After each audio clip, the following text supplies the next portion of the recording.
Fauci is involved, his agency, in the cover-up of vaccine safety study information.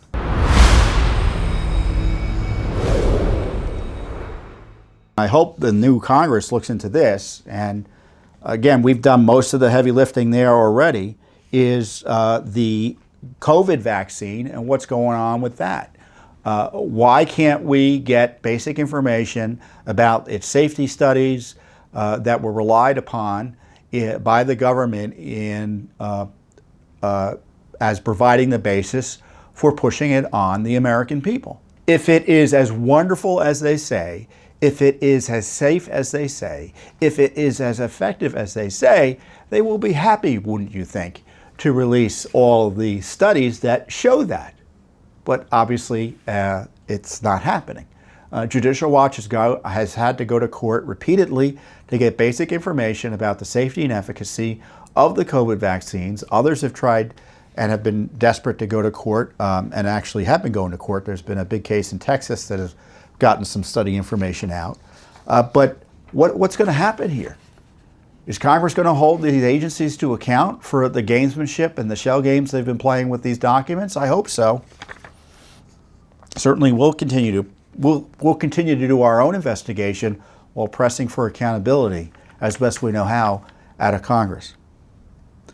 So we sued the National Institutes of Allergies and Infectious Diseases.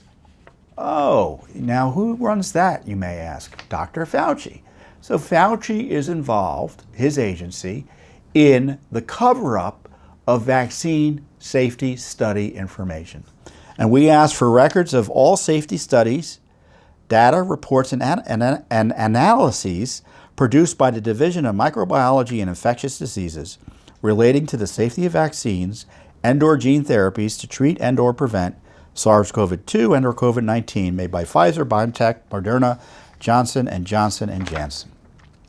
All emails sent to and from the following DMID officials, that's the Division of Microbiology and Infectious Diseases within the Fauci agency. The director, the head of the Office of Genomics and Advanced Technologies, the head of the Office of International Research and Infectious Diseases, the head of the Office of Regulatory Affairs, the head of the Office of Clinical Research Affairs, the head of the Clinical Trials Management Section, the head of the Virology Branch, the head of the Respiratory Diseases Branch, the head of the Influenza, SARS, and other viral respiratory diseases section.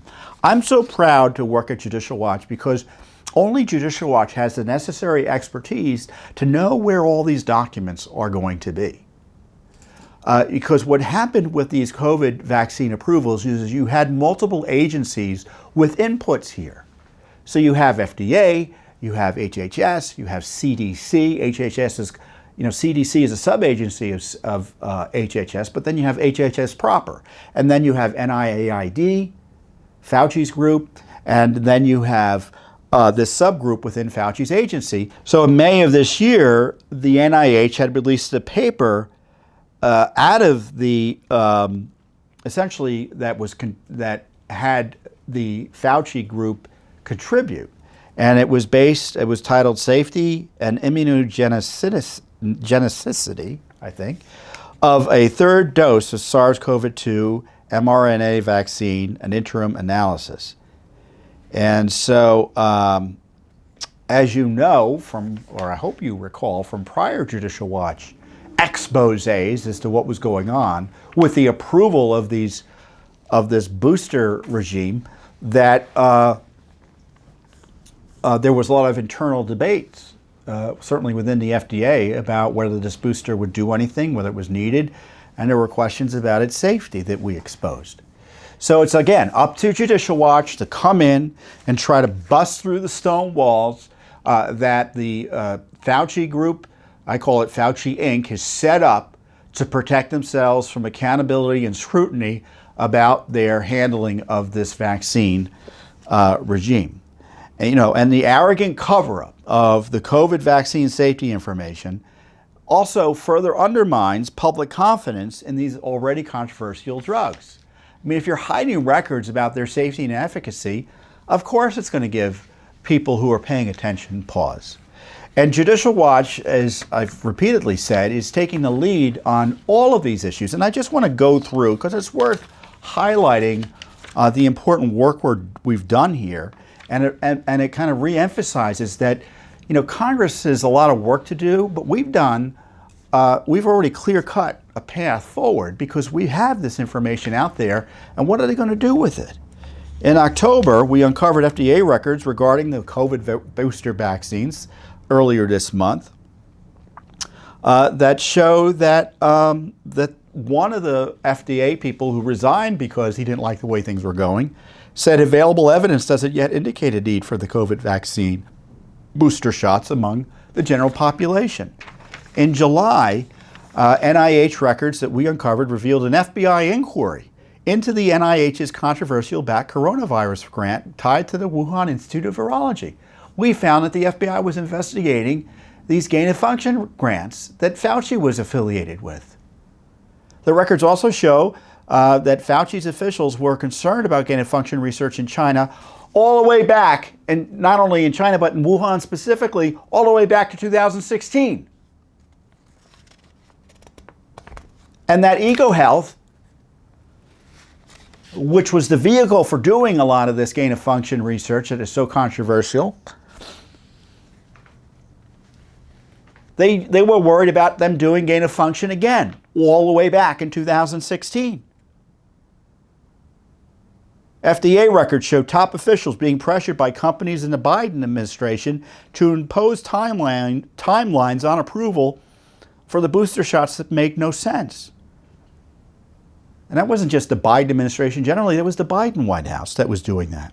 We found that in between 2014 and 2019, over $825,000 was given to the Wuhan Institute of Virology for bat coronavirus research by the NIAID. That's Fauci's group.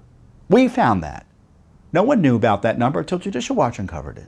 We found that Fauci's agency gave 9 China-related grants to EcoHealth Alliance to research coronavirus emergence in bats and was the NIH's top issuer of grants to the Wuhan lab itself. The records also included an email from the vice director of the Wuhan lab asking an NIH official, and this is a classic one, for help finding disinfectants for decontamination of airtight suits and indoor surfaces. So this Wuhan level 4 lab, level 4 means it's supposed to be really secure and safe, they didn't know how to keep it disinfected. I mean, I could have been running things over there with the way things were going. Calling up NIH, you know, what sort of Lysol should I use to keep it clean? That's what was going on. And Fauci knew this was happening, or had happened. So I could go on and on. HHS records show the State Department and Fauci knew immediately in January of 2020 that China was withholding COVID data. And yet they praised their cooperation later. Fauci personally did that.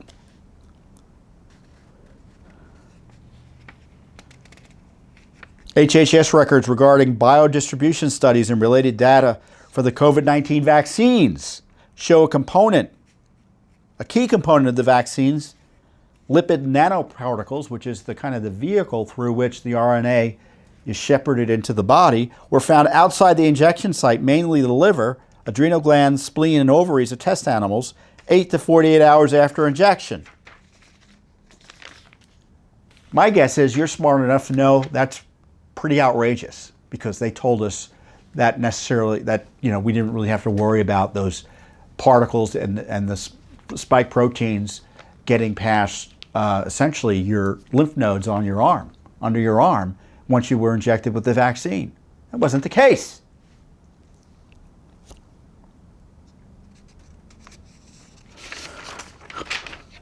And there's more, but I'm not going to get into it all with you because I don't think I can, my blood pressure will take it.